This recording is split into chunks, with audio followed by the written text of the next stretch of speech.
हवामान विभागाकडून नागपूर आणि नागपूरलगतच्या भागामध्ये ऑरेंज अलर्ट दिलेला आहे। मुसळधार पावसाची शक्यता वर्तवलेली आहे। त्यामुळे आज नागपूर जिल्हा प्रशासनानं शाळा बंद ठेवण्याचा निर्णय जो आहे तो घेतलेला आहे। आपण हे दृश्य या ठिकाणी बघू शकतो। नागपूर शहर आणि नागपूर ग्रामीण तालुका, हिंगणा, कामठी या तालुक्यातल्या सगळ्या शाळा ज्या आहेत त्या आज बंद ठेवण्याचा निर्णय जो आहे तो घेण्यात आलेला आहे।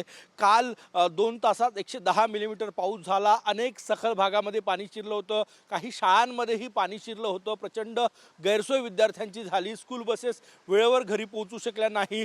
त्यामुळे कुठलीही हानी होऊ नये, नुकसान होऊ नये किंवा विद्यार्थ्यांची गैरसोय होऊ नये म्हणून पावसाचा धोका लक्षात घेता जिल्हा प्रशासनानं काल रात्री उशिरा निर्णय घेतला की आज सगळ्या शाळा बंद असेल आणि त्यानुसार आपण बघू शकतो आज शाळांना सुट्टी जाहीर करण्यात आलेली आहे। एकही विद्यार्थी सध्या शाळांमध्ये आपल्याला दिसत नाही। सगळ्यात महत्त्वाचं म्हणजे आज ऑरेंज अलर्ट आहे। त्यामुळे दिवसभरात कधीही मुसळधार पाऊस येण्याची शक्यता आहे आणि नागपूरच्या सखल भागामध्ये जिथे शाळा आहे तिथे काल सोमवार शाळेमध्ये प्रचंड मोठ्या प्रमाणात पाणी शिरलं होतं। इतरही शाळांमध्ये पाणी शिरलं, ट्रॅफिक जाम झालं, स्कूल बसेस वेळेवर विद्यार्थ्यांना घरी पोहोचू शकल्या नाही।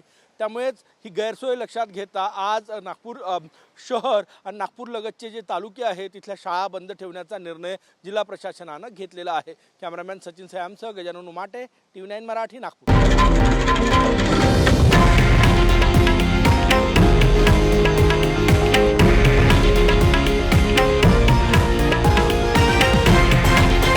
हे आहे देशातील नंबर 1 न्यूज नेटवर्क आणि आपण पाहत आहात TV9 मराठी, एकमेव।